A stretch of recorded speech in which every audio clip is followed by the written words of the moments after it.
goal or a set of goals.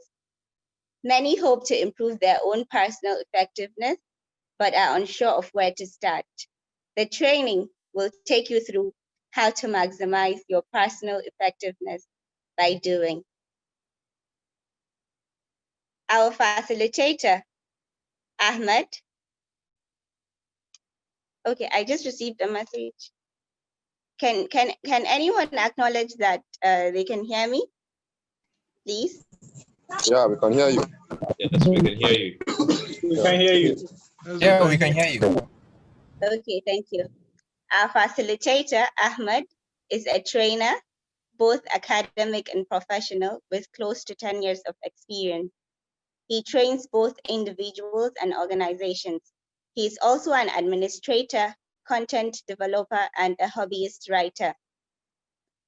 One of his greatest passions is to help individuals learn and become the best versions of themselves, and organizations to achieve exceptional results by helping their human resources become more effective and accessible. He is part of a team at Jobberman Nigeria that is training thousands of youth on market-ready skills and intends to train millions more and place them in dignified jobs. He is a personal development enthusiast, a wealth global shaper dedicated to changing the state of the world. Join me in welcoming Ahmed Mohammed, Personal Effectiveness. Personal Effectiveness, Ahmed Mohammed. Over to you. Hello, Amina, and everyone here. It's really nice to be here. I want to thank everyone for being here, and we go straight to the matter of the day. First things first, I hope everyone can hear me. Yes, go on, we can hear you. Okay, great. Yeah, we can hear you clearly. I would really appreciate it if everyone can mute themselves. And for those of us that are having their video on, please, if you can turn off your video so that we can have a very seamless session. Okay, great. So this Saturday morning, I'm going to be talking about personal effectiveness, what it is, and you know, all the many other things under it, how to be a very effective person and all of that. So I'm going to be sharing a lot with you today, almost, if time permits, everything I know about the topic. And we're going to have a breakout session also where we will discuss a few things. So during the breakout session is going to last for just 7 minutes. And you're going to find yourselves in separate rooms. And when that happens, we'll be discussing about, we'll try to answer the who am I question. Like everybody is going to take turn to, before then, you get a glimpse of how you should answer that question, but you're going to be answering the who am I question. Who are you as a person? Who are you? And then you would later, secondly, you talk about what your life's purpose is as a person. What is your life's purpose? And then 3, you share your personal development plan. It's something we don't take seriously. We prepare for many things, but we fail to prepare or have a personal development plan. So we're going to share that during the breakout. So when it's time for breakout, the host is going to create rooms, and we're going to all break into those rooms. So as I said earlier, I'm going to share that with you, but the time is not enough to share everything that is to share around personal effectiveness. However, we'll try as much as possible to set to give the basics. One session is not enough.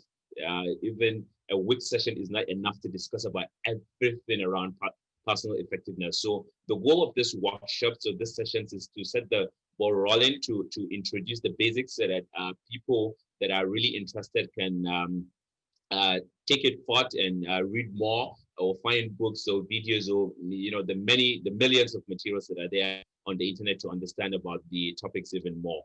So first things first,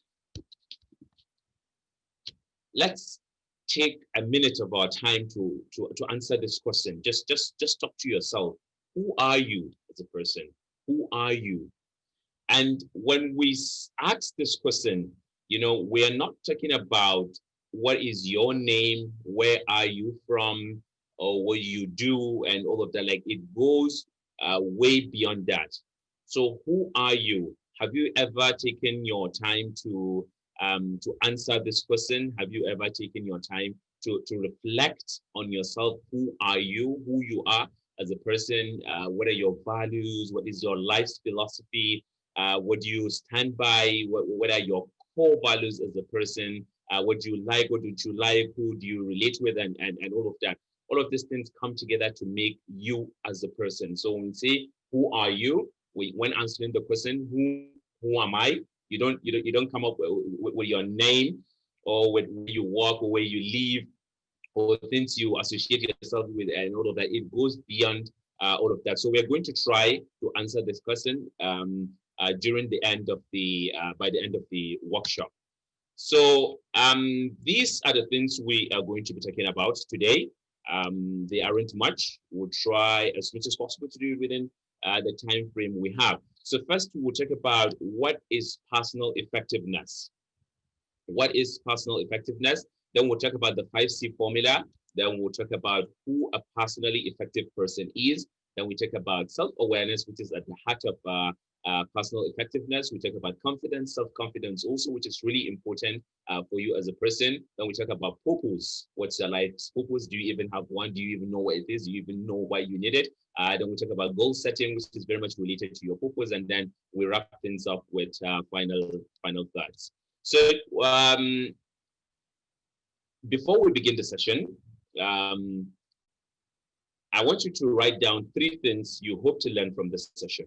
Just if you have a note or paper or on your notepad or whatever you have there, if you can put it in your mind, if you can keep it in your mind, fine and good. But just take 30 seconds or 1 minute to put down the things you hope to learn from the session. We said the sessions are about soft skills, and we said together we're going to be talking about personal effectiveness. So what are the 3 things you want to learn in this session? In the very end, you can reflect on those things, see whether you were able to learn those things, or whether you need to maybe read more, or whether you need to reach out to me, maybe to explain other things, or we even have a conversation around the session today.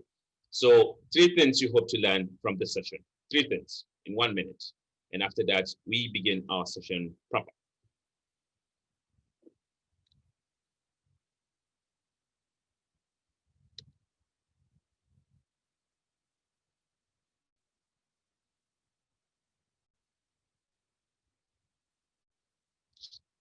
So I'm keeping quiet so that we have the silence, so that, you know, we get to actually articulate the things we want to learn.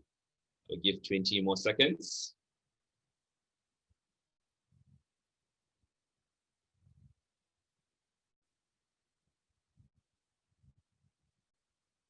Okay, great. So here we go. Personal effectiveness. Some of us may be coming across this term or concept for the first time, and I'm sure for many others, this is one of the many times we heard about it, especially recently, that soft skills are really occupying the center stage. So personal effectiveness has to do with, is a measure of what effects you have on others. Or technically, personal effectiveness has to do with, you know, how much and how effectively you are making use of the resources available to you, the resources at your disposal. And when we say resources, we mean, you know, a wide range of things, so many things. Time is a resource. How well are you making use of your time? How are you managing your time? Relationships, people around you, those are also, relationships are also resources. How are you making use of the resources around you? Are you even relating with the right set of people? Are you making the most out of those relationships and all of that? So we have a lot of things there. The internet is also a resource. Communication tools and devices, they are also resources. How much are you using those resources for your growth and personal development? So that is what personal effectiveness is all around. It is understanding and knowing how people perceive you and react to you in terms of communication. It is simply knowing how to adapt to change and making use of all the resources at your disposal. So to be a very effective person, there are some things that personal effectiveness revolves around. One is knowledge. How much do you know? How much do you know? And how much are you willing to know even more? And then based on the knowledge, you first need to get the knowledge. Then how are you applying that knowledge that you have? It's one thing to know something, and it's another to apply that thing. So what skills do you have? You went to school, you were taught this. Maybe you went to school and you were taught how to program, or you were taught how to maybe use a particular machine, or how to create a particular machine or device or instrument. Also, are you really creating it? How much are you using it? Though that comes down to skills. And then social, how are you interacting with people around you? How are you interacting with them? And emotional, how well are you managing your emotions?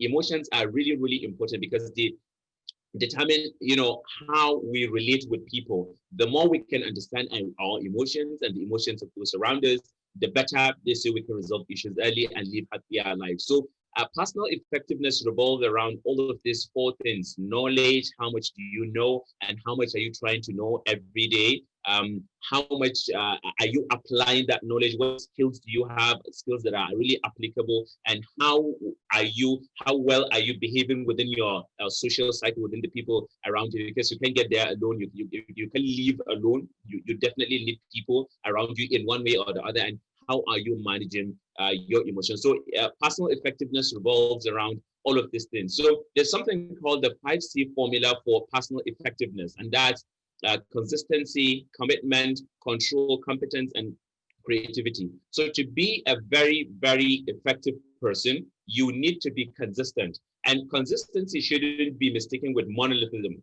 That is being the same thing over and over again, or doing the same thing. No, consistency means continuing to do something. Continuing, like you are really consistent despite setbacks, despite problems. Because when you embark on a goal, maybe personal goals or professional goals, chances are there are problems that can come in. Problems and issues are bound to come about, bound to happen. So you have to stay steadfast. That is what consistency is about. The second one is commitment. Are you committed to that very cause? If it's a goal, if it is maybe your life's purpose, how much are you committed to that? How much are you committed to actually doing that? Then the next is control. You have to control yourself. You have to exercise self-control. You can't just do anything that comes to your mind. You can't just do anything you want to do.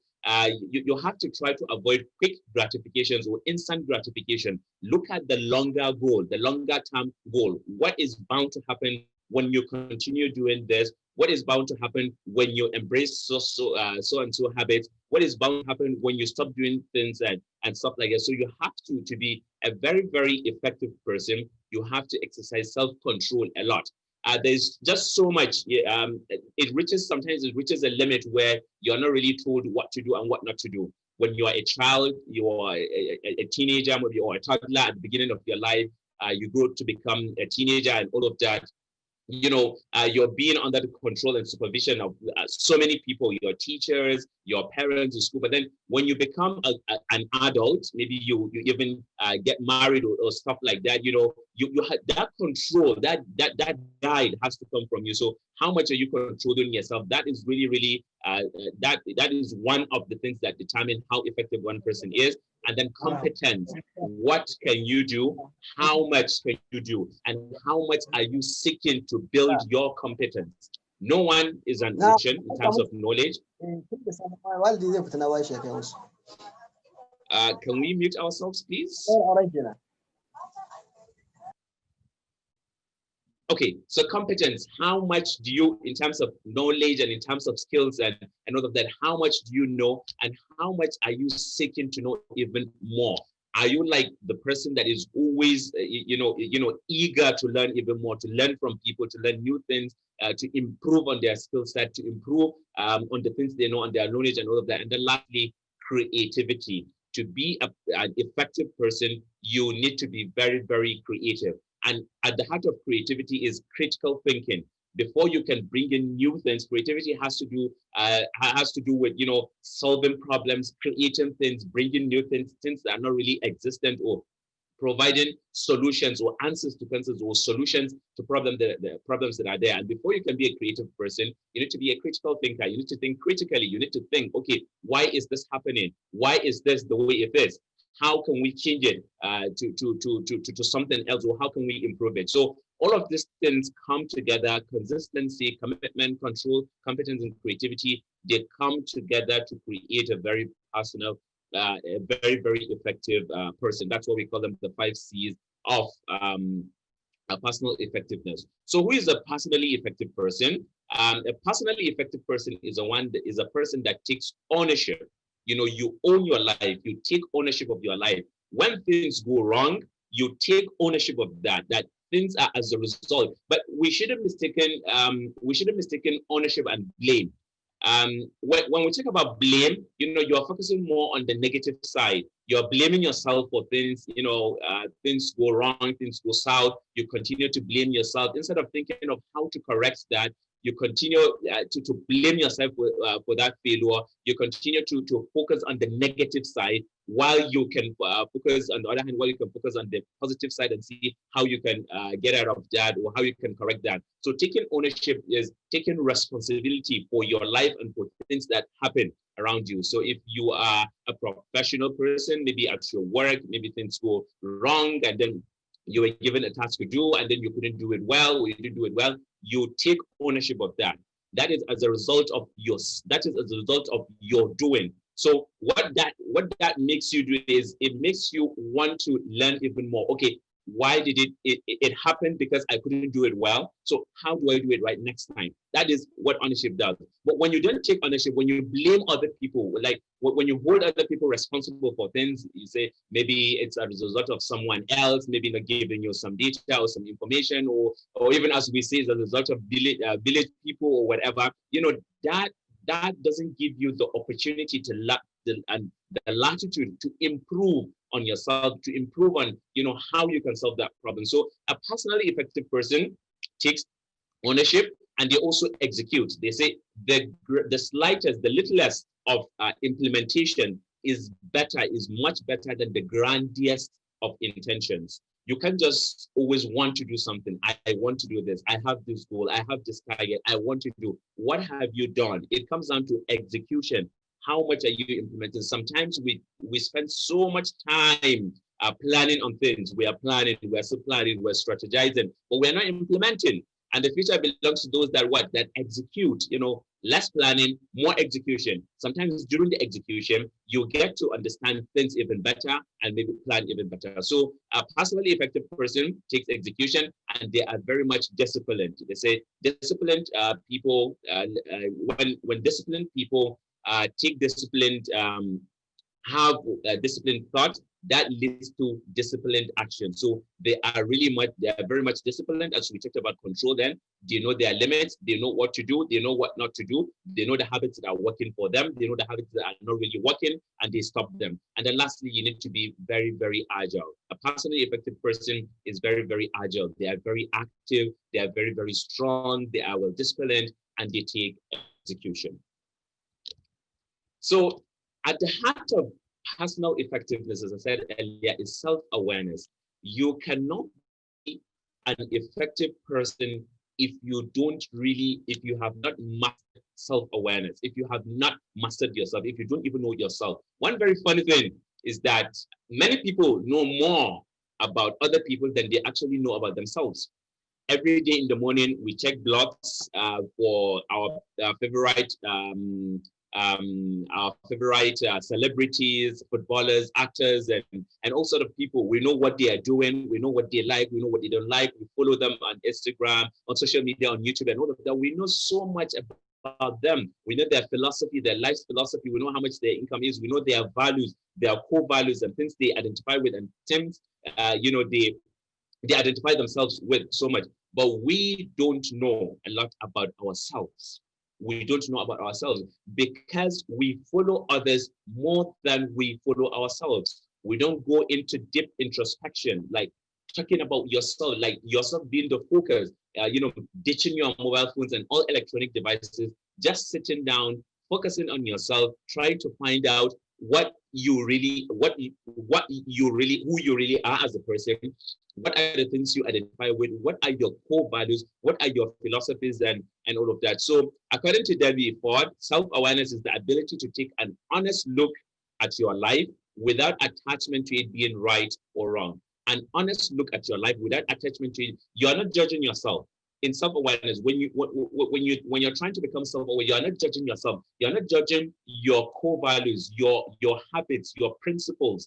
You're not judging the things you identify. You're not judging them as right or wrong. No, you're trying to understand. You're taking a deep journey through introspection. So the life of an unaware does not belong to them. When you're unaware of your life, it doesn't belong to you because you don't even know yourself. You don't know your core values. You keep reacting to the world. When things happen in the world, you're only reacting. You don't know yourself. You can't take initiatives. You can't take ownership and control of your life. So self-awareness involves being aware of the different aspects of self, including traits, behaviors, and feelings. What are your character traits? What are your behaviors? What are the things you do? What are your habits? And how do you feel? What is your general feeling? What is your general emotional state? What do you feel at certain points in time? What makes you feel that? What makes you, if you feel a certain way, how do you react and all of these things? So self-awareness is the ability to see yourself clearly and objectively through reflection and introspection. So you sit down, reflect on yourself. How has the journey been so far? You are 25 years old now. You are 30 years old now. You are 40 years old now. You are in your 50s. You are in your 60s. You are in 70s. How has your life been so far? What are your core values? What are some of the key decisions that you took in your life and that you are very much proud of? What are the things that you did that you were not really very much proud of? Like what led to that? Cause and effect. What happened? What led you to taking some decisions in your life and all of that? That is a journey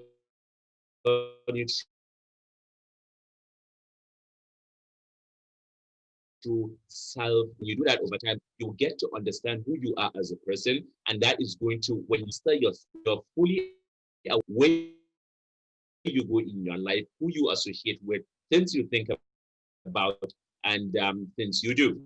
So if you have any question, at any point you have any question, you can send in the question via the chat box. Or we'll push them towards the end. Maybe you can send them, and one of our co-facilitators will be taking note and will answer them towards the end. Okay, so there are three kinds of self-awareness. We have internal awareness, we have external awareness, and we have the balance, which is self-awareness. So internal awareness is how much you know about yourself. Are you as a person, whatever your name is, if your name is Bashir or Murtala or Amina, whatever your name is, how much do you know internally about yourself? That's internal self-awareness. And then we have external self-awareness. How do people see you on the outside? And that's different from internal self-awareness, because you can be aware of yourself. You know, this is who you are, this is what you stand for, but then you are not perceived as that on the outside.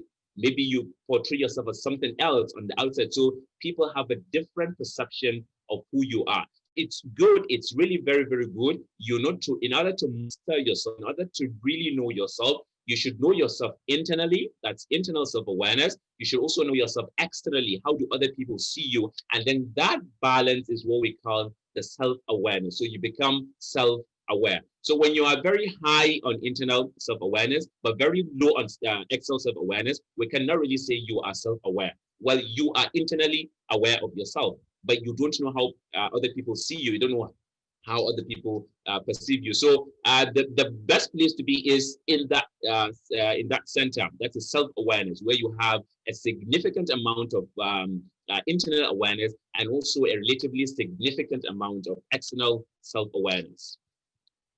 So there are three levels to self-awareness. There are three levels to how much we know about ourselves. The first level is you knowing what are your distractions. What distracts you? What is controlling you? Are they controlling? Are the things, external forces, external factors? What are the external factors controlling you? Are you controlling external things or and internal things, or they are controlling you? That's level one. You trying to know about your distractions personally. And then level two is your feelings, because they are really important. You know, your emotions, your feeling. How do you feel? Because our feelings and our emotions drive our actions. When you feel a certain way for a certain period of time, you tend to act a certain way. Our feelings are really, really strong determinants or predictors of how we act. So what are your feelings? How do you feel with things? What is your emotional state? How do you deal with emotions and all of that? So that's the second level. And the third level is, what are your blind spots? Your blind spots are things you cannot really see, but others can see. Like when you have a spot on your face, you know, except when you look at the mirror, if you don't look at the mirror, there is no way, it's almost impossible for you to see it, but other people can see it. Like it's really there. It's very close to your nose, or it's very close to your eyes, or it's below your mouth, or below your lips, your lower lip. You know, people can actually see that, but you can't really see it. That's your blind spot. So that's the third level. What are your blind spots? You know who you are, you know how you feel, but some things are really missing. You don't know them yet, because you know other people have to tell you. This is why feedbacks are really, really important. You ask people for feedback, like, please, you've been relating with me. You know, you reach out to families, to friends. You know, you ask them, okay, we've been together for a while, we've been friends, we've been business associates, we've been partners for a while now. Please, how can you rate me as a person? Please, I would really appreciate your feedback. Like, how do you see me as a person? What are things what are my strengths? What are my weaknesses? You know, according to you as you see me, you know, and where do I improve? This is where you can significantly improve your blind spots through feedbacks. So these are some of the benefits of self-awareness. When you are aware, when you're very much aware of yourself, you know, you become more proactive. It boosts your acceptance and encourages positive self-development, because you are aware of yourself. You know what your strengths are. You know what your weaknesses are, and you know how other people perceive you. So that improves your relationship with them, and that improves your competence, because you know what your weaknesses are and you're willing to work on them. It allows you to see things from the perspective of others. You know how people see you. You shout to people. Maybe deep inside, like you're not really a very maybe aggressive person. You just talk that way, maybe because that's how your voice is. But then people are telling you that they don't like the way you talk to them because they feel you are shouting at them, and that's a little bit disrespectful. So that's a blind spot for you. It's something you don't know. So with that feedback, you can improve. This allows us to see things from the perspective of others, and then practice self-control, and then work creatively and productively. It leads to better decision making. When you are aware of yourself, you are aware, you have internal self-awareness and external self-awareness, you make even better decisions. And it makes us better at our jobs, better communicators at our workplace, and enhance our self-confidence. So just before we go to the breakout session, we'll talk about this a little. There are 4 self-awareness archetypes. That is, every human in this world falls under one of these categories. Yeah, there can be a little overlap, maybe between one and the other, but you know, we all fall under this 4 categories in one way or the other. The first one is introspectors. These are people that have a very high internal awareness and very low external self-awareness, because we call them the introspectors. They are clear on what they are, but they don't challenge their own views or search for blind spots. That is why they have very low external self-awareness, because they don't look at the blind spots. They know who they are. I know who I am as a person. I know what my core values are. I know what my principles are. And I don't really care so much about what other people are. I believe I'm a good person. I believe I relate with people very well. So that makes me an introspector. And that is going to increase the area of my blind spot, because there are things that I don't really know, but other people can see that, the blind spot. And I'm not really reflecting so much on that. I'm focusing more on myself. So introspectors have a very high internal self-awareness, and they have a very low external self-awareness. And then we have the seekers. These are people, they don't know who they are or what they stand for. They are always seeking for validation. They are always seeking for validation from others. They have very low self-awareness. They don't trust so much in their abilities. They don't even know their abilities so much. And they have very low external awareness. So they may be doing something really well, but they don't really know that people really appreciate them on the outside, and on the inside, they don't see that as something really great. They are seeking, they are continuously seeking for validation. They don't know who they are or what they stand for or how their team see them. As a result, they might feel struck or frustrated with their performance and relationship. Then we have the pleasers. The pleasers.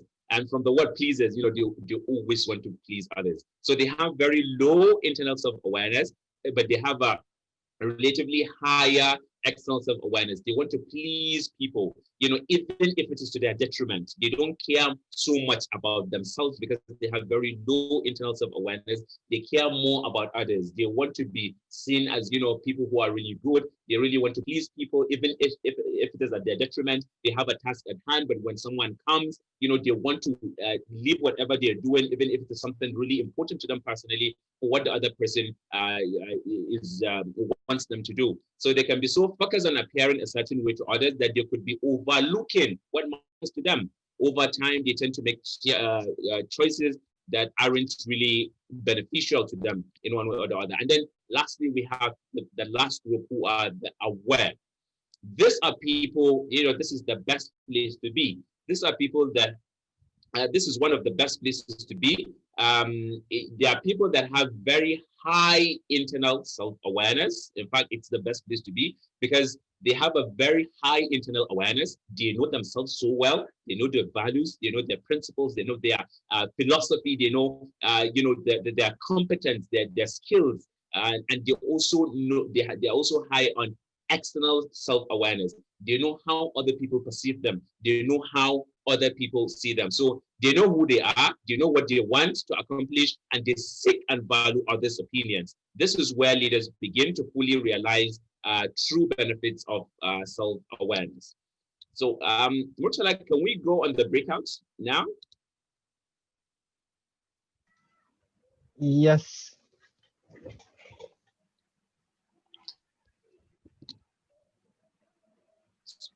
Or we can have like 5 more minutes. In 5 more minutes, can we do that in 5 more minutes?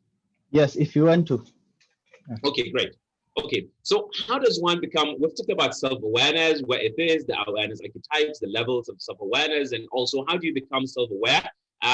Well, there are so many ways, and it depends on the kind of person you are. And, there are no strict or specific, methods or ways or models of becoming, self-aware. However, over time, and as a result of, studying, different psychologists and people studying behaviors of people, successful people and people that have not really succeeded, and how we really behave, they were able to come up with some ways, some things, some methods of becoming self-aware. So one is to utilize and develop your emotional and rational intelligence. Every person has the emotional mind. Our brain is divided into two. We have the emotional brain, which is the amygdala, I think so, and then we have the rational brain, where where decisions as to what is right and what is wrong is done. So there's an interplay between these two, the emotional brain and the rational brain. So sometimes we act out of emotion instead of rationally. Then something is really not great to do, something is not really good to do, but because we are so much overwhelmed by emotions, those emotions, we're so much overwhelmed by emotion, and it affects our rationality, our definition of what is right and what is wrong. So in order to become self-aware, you need to develop your emotional and rational intelligence. You become conscious of your internal life and what drives you forward, what drives you, what motivates you, what inspires you, what kind of people do you want to hang around, what kind of people give you the drive and the motivation and inspiration that you need. And also ask questions. Why am I doing this? Why am I this kind of person? Why is this happening? Why did this happen? Why didn't this happen? What is happening to me? What is happening to my life? What is happening around? When you go into asking yourself this question, you become more self-aware because the answers are definitely going to come either instantly or over time, because it's a journey through introspection. As you find these answers, you become more self-aware. And then spend time getting to know yourself. What are your likes and what are your dislikes? Listen more than you speak. Listen more than you speak. Spend some time in silence, just in yourself in mindfulness, and, meditate a lot. When you sit down away, disconnected from the world, away from technology, away from people, away from technology and everything and all the distraction of this world, maybe in a garden or in a room, just you alone with your thoughts, you begin, practice the present moment awareness, live in the moment. Don't think about other things, thoughts, the actual thoughts are going to come to you. What really matters is really going to come to you. But we hardly do that. You wake up in the morning, you begin your day with news, and then you continue with social media, you continue with interacting with people. You hardly find time to actually reflect on yourself. This is why it's very good to do to journal. Have and maintain a journal. In the morning, write your thoughts in the morning, or how you want to spend your day, or whatever comes to your mind. And late at night also, when you come back, reflect on the day. What are the things you did? Why did you do them? Are you very proud you did them? Are there things that you're not really so proud of? This makes you reflect, and then the following day you can reflect on this because they are there written. You're going to always read them and reflect and see how you can make that day a better day than the previous day. So you listen more than you speak. Listen to other people. Listen to what people have to say. Don't always go on the defense. When people are giving you feedback, don't always go on the defense. That when people are telling you things about yourself, listen more. Don't try to defend what you did, because when you're defending yourself, they feel discouraged to tell you more about yourself. So don't go in the defense mode. Listen, understand, take what is really important, what is really relevant, implement them, and become a better person. When you are defending yourself, you're making too much excuses, and that blocks the room, or blocks the chances of you becoming a better person. So also practice mindfulness, live in the moment, like have a time of the day, no matter how little, 5, 10, 20 minutes, no matter how little, sit there alone in a very quiet place and reflect on your life. So becoming self-aware, some tips to becoming self-aware. Know your values, know what your values are. There's something called the cause and effect. Some things do happen, and as a result, when those things happen, they affect something. Maybe some external thing can come into your life, and it makes you react in a certain way, or it makes you do some certain action that maybe you otherwise wouldn't if that had not happened. So try to master these things. What are your values? What are your feelings? What are your emotions? Feelings, emotions, and values, they affect what you think more about, and they affect your behavior, how you act, and things you do. So I think, Murtala, we can go on the breakout. Okay, I have some questions here. Let me.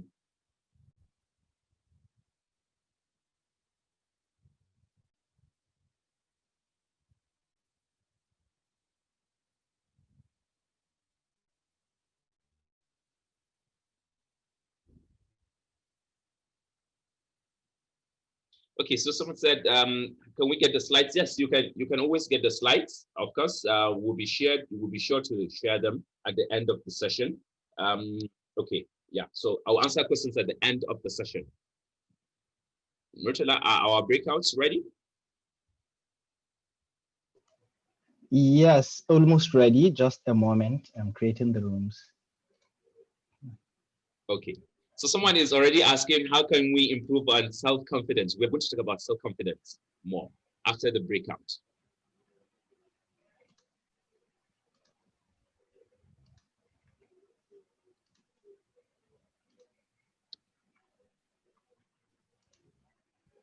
Okay. So there's little, I can take it with us even to the break. So it's a little accident. Write down 4 things about you. 4 things about you. Anything. That's 4 things. But I don't want, I'm not talking about attributes like your name or your age or your birth. No. Things that only you knows. You react maybe to emotions. Are you a very, maybe are you an arrogant person? Are you, are you someone who is really very humble and down to earth? What kind of person are you? Write these 4 things, and then people say general your feelings, your emotions, your feelings and things like that, and reflect on this too. The 4 things you wrote about yourself and the 4 things that other people say about you. Reflect on the two. Is there any connection? Is there any correlation between the two? This determines whether you are self-aware or you're only internally self-aware or you're only externally self-aware. So let's go with this exercise. And it's not something you have to share with us. It's just something for you to reflect, write them down. Yes, sir. Is anyone talking?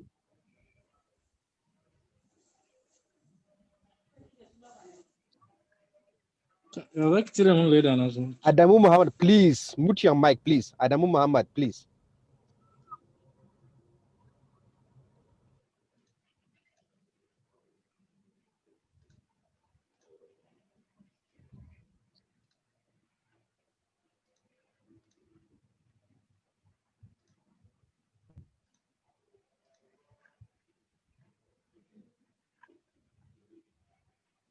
Okay, so Murtala, we'll just continue with the session once the breakouts are ready.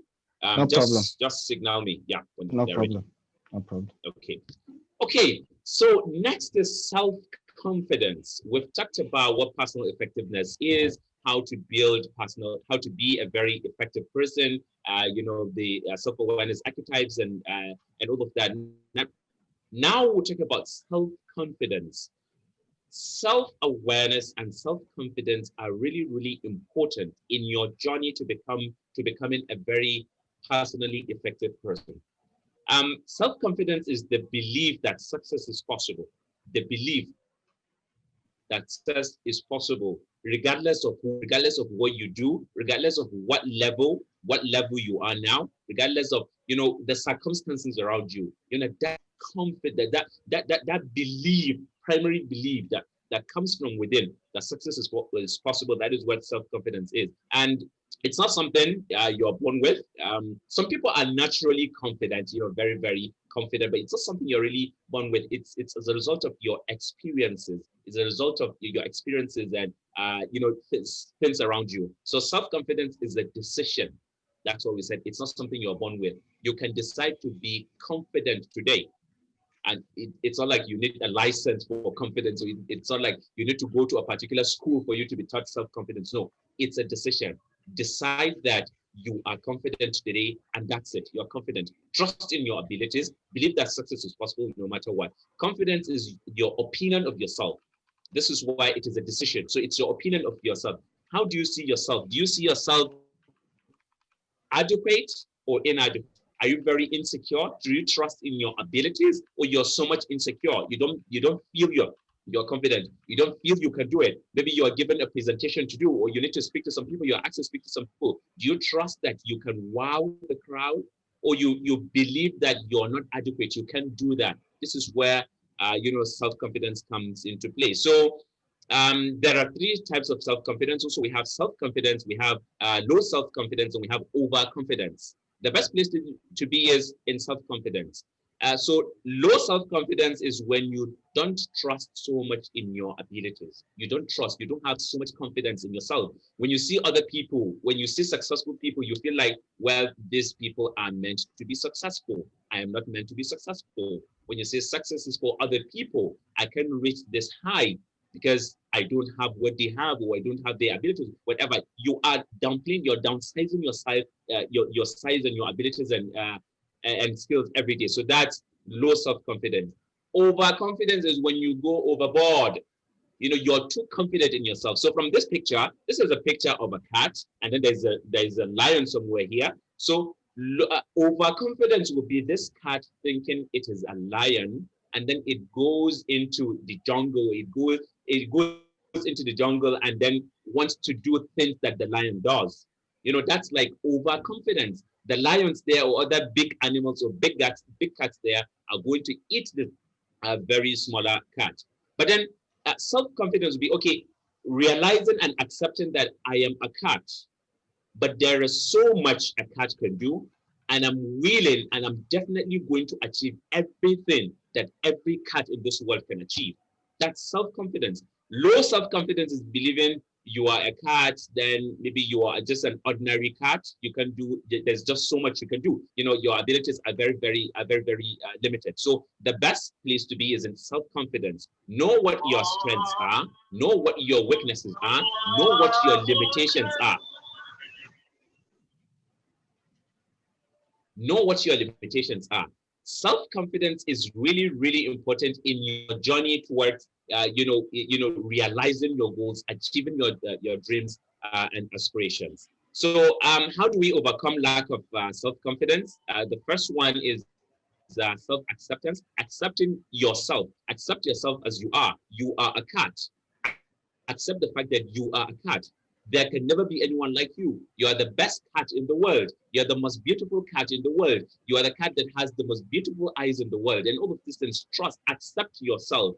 Next is self-belief. Believe that, remember the fearlessness you have as a child. When we were kids, we were toddlers, you know, we learned how to eat, we learned how to talk, we learned how to work, despite falling down a number of times, despite injuring or wounding ourselves a number of times, we still continued working because of the fearlessness we have in mind. But then when we grow up, society sets in, naysayers come in, and then we don't want to be perceived as failures. So we become very fearless. We limit ourselves. So believe in yourself, self-image. This is how you see yourself.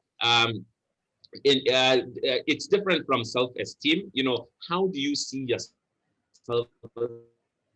The person, you know, when you look at the B-road, you see a well-established person, with goals and aspirations that they are definitely going to achieve, or you see yourself as a failure. You know, you compare yourself too much with other people. Then we have self-esteem. That is how you feel about yourself. How you feel about yourself really matters. Self-image is how you see yourself, and the self-esteem is how you feel about yourself. Then self-talk.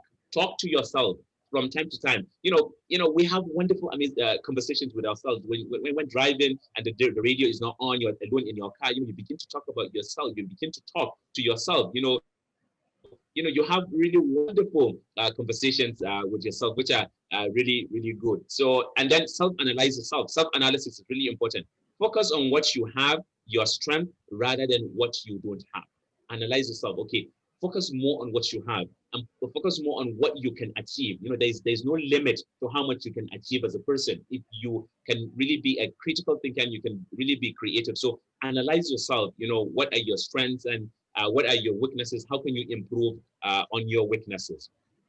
So purpose is very much related to effectiveness. We talked about what effectiveness is and how to be a very effective person. But one of the things that can ensure, you know, when talking about the 5 C's of personal effectiveness, you know, commitment, discipline, and all of that. So one of the things that can make someone really committed and disciplined and you know, concentrated on things is purpose. And this is what many people don't have. Yeah, like it takes time sometimes to know what your purpose is on earth. Like, what is your life's purpose as a person? What is your life's purpose? Your life's purpose consists of the central motivating aims of your life. Central motivating aims of your life. The reasons you get up in the morning, the reasons you go to work, or you go out of your house in the morning, the reason you get out of bed, the reason you come back home at night, what you do after coming back home, the reason why you stay up late, the reason why you wake up at night to either read or pray or do all sort of things. That's your purpose. Purpose can guide life's decisions. It can influence behavior. It can shape goals. It can offer a sense of direction and create meaning to your life. So when you find yourself wandering around, you know, not knowing what to do or doing things that you shouldn't do, reflect on your purpose. What is your purpose on earth? Why are you living? You're doing? Like, what is there? What is there? Something really bigger, maybe a big, hairy, audacious goal. Something really big to aspire to be. Like, that is going to give you sleepless nights. That is going to make you wake up in the morning. That is going to make you leave your bed in the morning. That is going to make you leave your comfort zone, leave your home and go, you know, and make the world maybe a better place, or interact with the world, you know, to make that purpose a reality. So for those of us that don't already have a purpose, well, you can go through a journey of introspection. Look at yourself critically. Where are you now? And where do you see yourself? Where should you be in the next? And don't look at maybe 3 years, 4 years, 5 years. Look at it 50 years. What do you want to see? How do you want to see yourself 50 years from now, 20 years from now, 30 years, 60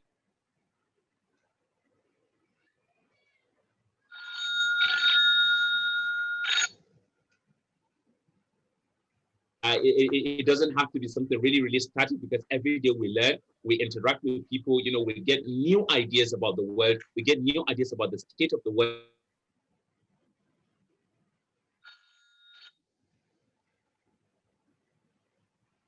Is what shapes your goals. So the purpose, when setting your goals, maybe for the year or at the beginning of the year and all of that, the purpose is really going to help you shape your goals. So your goals always have to align with your purpose. Yeah, you know where your purpose are. This is what I want to achieve in my life. So every time you are setting goals, you try to ensure that those goals are related in one way or the other to your purpose. So it shapes your goals and offer a sense of direction to you. So how do you set goals? Many times we make mistakes around setting goals. This is still the beginning of the year. This is the second week of the first month of the year. People have already set their goals. When you go to the gym, you see many people there. When you go to,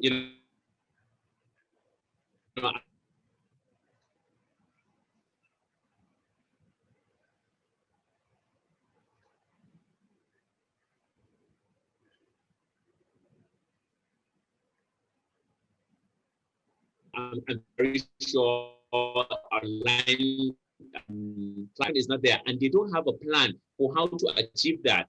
You feel when you want to reduce, when you want to look, good, when you want to reduce some weight, you just register with the gym. That's it. No, you have to set a goal for that, and the goals must be smart.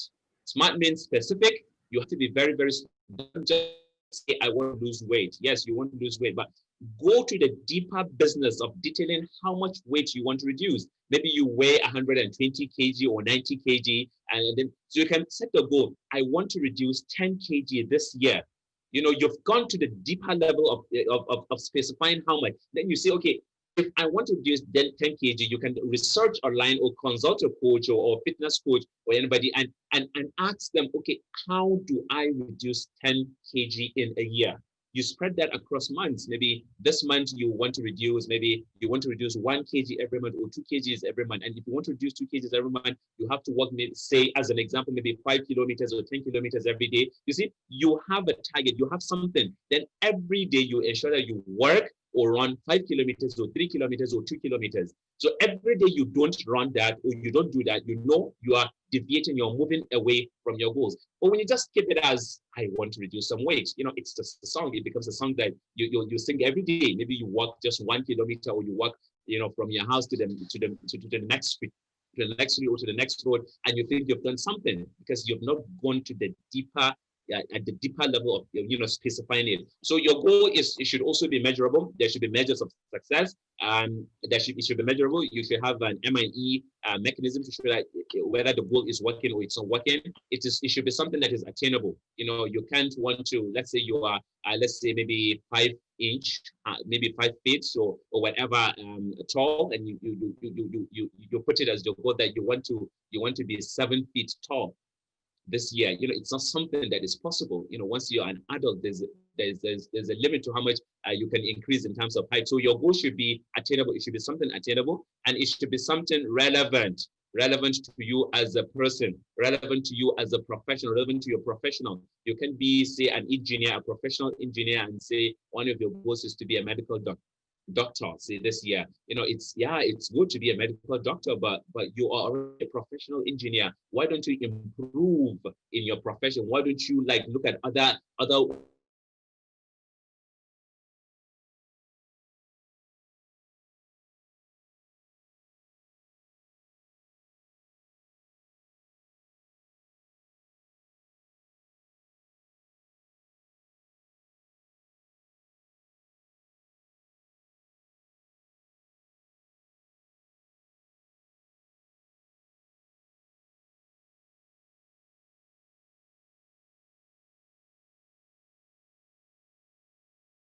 the very day or the very moment you make the decision to change, that is when your year begins. Some people are yet to begin the year.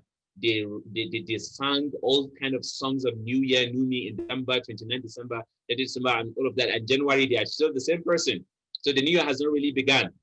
So you have a vision board. These are the things. This is the person you want to be this year. You know, you can make cuts. You know, maybe if you're someone that want to reduce some weight, find pictures of people who are really fit. You know, place it there in your vision board so that every day you see it, you know, this is where you're going towards. You know, you feel bad days on days that you don't really go to excess because you know you're not moving closer to that kind of body, or you want to be maybe you want to have some number of qualifications, or you want to be as professional as someone. Get their picture, put it there every day. That drives you, that gives you the motivation and the inspiration to do that.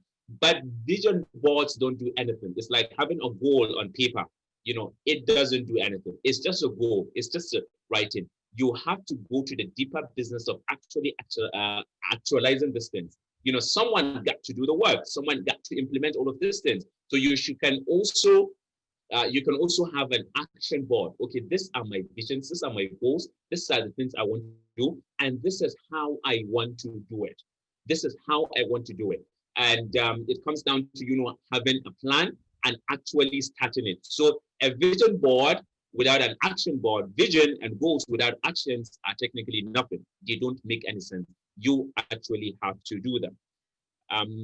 So I think we're already out of time, and we're already towards the end of the presentation. Murtala, do we still delay the breakout? No, the breakout is ready right now. So okay, go ahead. Sorry, I was waiting for you to signal me. We can go ahead. So we can make it 5 minutes now. We can make it 5 minutes so that we don't keep people waiting too long. Okay. So 5 minutes. So in the breakout, once again, I'll repeat, what we need to do is to answer the who am I question. So you can simply take turns. You know, everyone should take like 30 seconds, just 30 to 40 seconds. You know, answer the who am I question, and then what's your life's purpose? What's your purpose as a person? And then share your personal development plan if you have any, maybe a plan that, a plan that you have to upskill yourself, maybe in this year or maybe in this quarter, or as a person, maybe something you've always done. So we come back here in 5 minutes, and then we wrap things up and we end the session. Thank you.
Hello. So you'll see a message, a pop-up message on your screen. Please kindly click on that pop-up to take that will take you to your room. Thank you. Adam Muhammad Tukrushu, who Yunus Ismail, you are yet to join a breakout room.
Hello, everyone.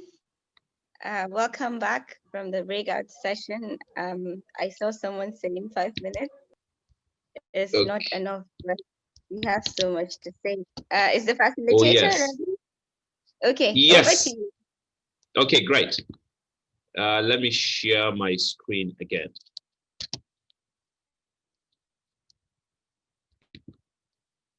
I hope we had, wonderful discussions in all our breakout rooms. Yes, we did. Okay, Yeah, we great. did. Okay, great. Sorry, I'm trying to get back the presentation. Okay, let me share.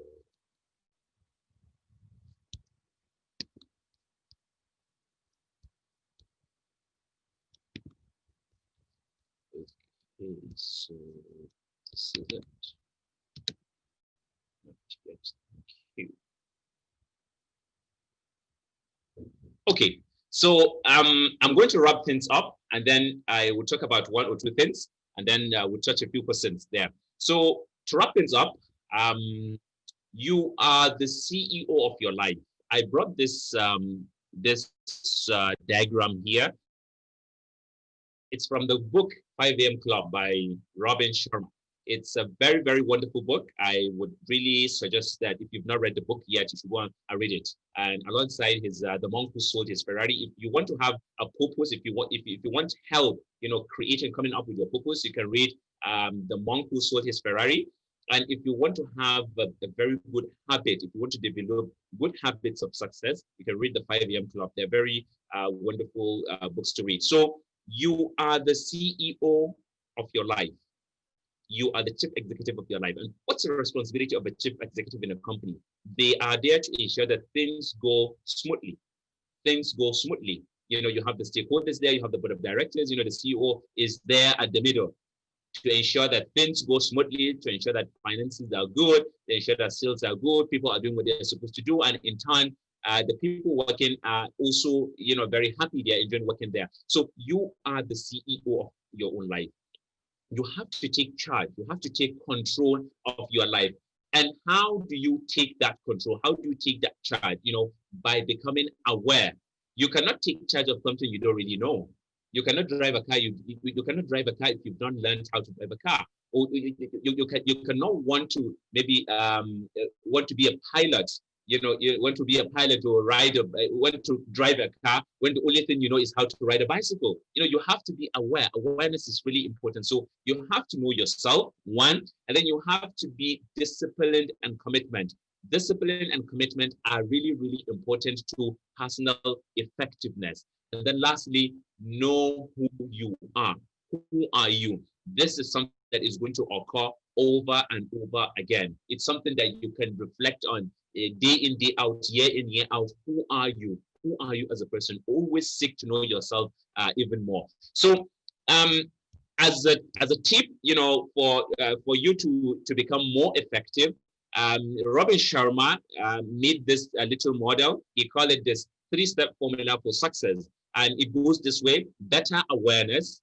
So the first step is better awareness. That is know more. Know about yourself, know about the world, know about everything that you should know about, everything there is to know about. Stick to know it. Of course, you can know everything, but when you try to move towards that, you end up somewhere, really, really high.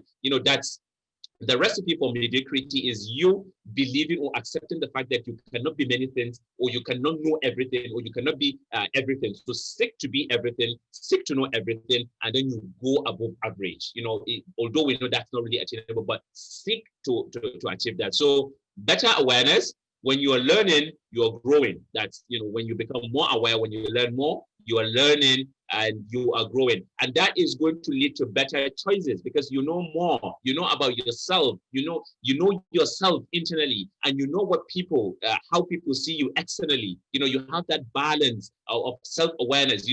That is going to lead to better choices. You execute, this, you have the skills, this, that, and this is the time for this is the time for that. You go ahead and execute it. So you have implementation and execution. That's like better choices. You make better life choices, and that is going to translate when you know so much, when you always seek to know more, and you take very good choices, that is going to translate into better results. So you're making impact on yourself. You're going to be making impact on the people around you. You're going to be making impact on your society, and you're going to be making a positive impact on in the world at large. That is as a result of what? As a result of the better choices that you made with your life and in your life. And that is also as a result of, you being aware. So the bottom line is, it has to start from learning. It has to start from awareness. Always seek to know more. The journey towards personal effectiveness begins with better awareness, seeking to know more about yourself, about the world, and about the things around you. And that is going to translate into better results, and that's like impact in the world. And income. Income doesn't have to be, financial income. It doesn't have to be, your finances being good, but relationships are also something that can come in. When you make better choices, the result can be, better relationships with people, better connections with people, better networking opportunities, and all of that. So this brings us to the end of the presentation. And so I would just take a few questions. I know we've stayed over time. This is really over time. We'll try and improve in the subsequent session. So I'll try to answer a few questions. Okay, you can please send in your emails so that we'll be showing the presentation, the slides, but although the slides, don't contain so much, much of the most important things were from the presentation, but we'll try and share. So, but just before I go to the questions, there's something I observed during the breakout. Many people don't know what their purpose is. We don't know what your purpose is. You can't say your purpose in life is to be successful, because successful is, is something very, very vague, very complex, very big. Like, you have to go to the deep, like, okay, what's the definition of success? Because it's really subjective. How I see and define success is going to be different from how another person defines success. So when creating your life's purpose, try to avoid things like this, me wanting to be established, me wanting to be successful. Like, that's not really a purpose to work towards. Like, break it down. So your life's purpose could be something like you wanting to ensure that there is no out of school child in the world. That's something to work towards. So that is going to translate into you maybe providing for people who are out of school, seeing how you can absorb them, maybe seeing how you can have an educational curriculum for them, a purpose. That's something that to really work towards. But when you say you want to be successful, how successful, in what way? How do you quantify success? How do you even define success and all of that? And when you are answering the who am I question, some people said, well, I'm an engineer, I'm a nurse, and these are things that these are attributes. You're an engineer, you have a name, these are attributes. But what about things like, I am a person that is always eager to learn. I'm a person who is resilient. I'm a person who accepts failures, and I'm a person who always values feedback. Like, that tells more about you as a person, your personality, your behavior, and that's going to affect how other people, relate to you and things like that. So I'm going to leave us with all of this questions, especially those where we discussed during the breakout, the 3 questions: who are you? What's your life's purpose, and your personal development plan? Okay, and also personal development plan. Many people said, well, some people said they want to have a PhD. Some people said they want to have a master's. Some people said they want to have this certification also. That's already a plan. That's like a goal. Yeah, I want to have a PhD. I want to be a PhD. That's a goal. That's something I can work towards. But how are you trying to actualize that? How are you trying to actualize that? Yes, having a PhD means you are developing. It's something that signifies growth. Yeah, but what plan do you have? That's what we're talking about. For example, part of my personal development plans for this year is to read twice as much number of books that I read the previous year. I read some number of books, very wonderful books, but I want to read twice that number this year. It's part of my plan, not my only plan. And another plan is there are some professional certifications I need to do, because there is some place I need to go. There are some heights I need to attend, and I need to have some professional certifications. So part of my plan is to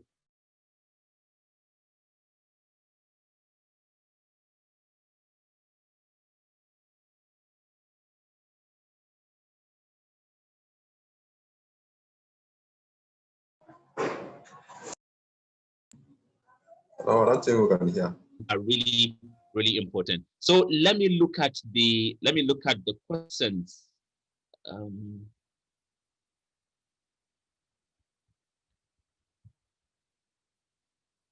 Okay. So I have so many emails. Okay.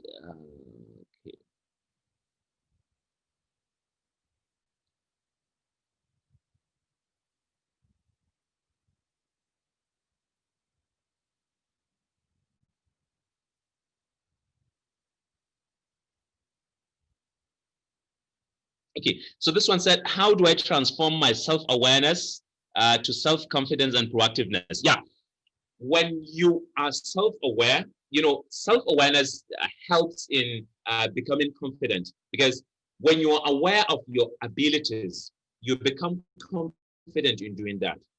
When you are aware that you are a great speaker, like you can speak, you can talk for Africa, you can talk for Africa, you can talk, it makes you become confident when talking. But when you're not aware that you are a great speaker, you're good with words, you have a very good voice, or the way you do things, your presentation skills and all of that. If you don't know you have that, you are not aware of that, it doubt yourself so much when you find yourself in front of people. So when you become aware of your strengths, or your abilities, your strengths and your abilities, you then trust in them. You believe that you are the best in the world.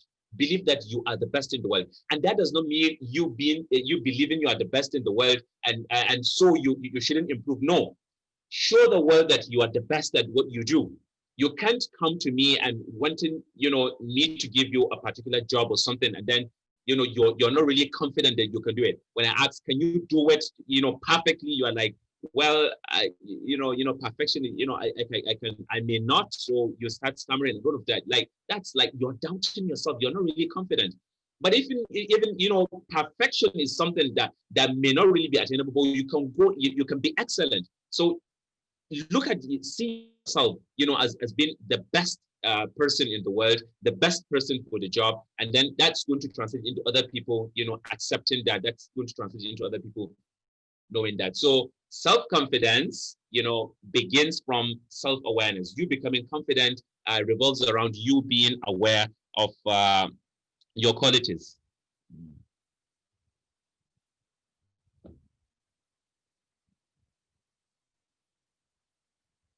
Okay, so sometimes you always try to be confident, but you discover that fear is eating you up. How do you overcome this kind of fear? Everybody, there's always this element of fear and self-doubt in every person. Every person has it, but we try to mask it up using true self-confidence. You see, we see very great speakers in the world. The best speakers in the world. They also feel nervous when they come back to the crowd, but because they have trust in their abilities, they mask it up. They make mistakes sometimes with accent, where they mix words or grammar, but they do it so confidently that you may not really observe. And they are not focusing more on the things they cannot do. They are focusing more on the things they can do. When you focus more on your strengths than on your weakness on the outside, it makes you mask all of the fear you have and all of that. And the best way to overcome fear is just to do what you need to do. If you're afraid of public speaking, begin speaking in the public. You can be an athlete by reading all the wonderful books about athletics, or watching all the wonderful videos and lessons about how to be a good athlete. You have to go to the field and actually practice. So practice. When you practice over time, whatever fear you have for whatever public speaking, your abilities and all of that, it goes away. So I think we're going to stop here. It's already so much over time. Thank you so much for the session. And this conversation can always continue. We can always reach out to each other over email, or if you have any feedback for the session or any questions. I'm sure I know we've not answered a number of questions. So if you have anything, you can always reach out to the Global Shapers email. We'll be sure to put something for you. So thank you so much. Amina, back to you. Thank you, Ahmed. It has been an amazing and insightful session. It has also been my pleasure serving as your host for today. We look forward to having you at the next session. The dates will be communicated and the links will be shared as well. Thank you very much, everyone. And Thank you, have a everyone. good day Bye. ahead. So you can turn on your videos and meet and greet before you leave, if you want.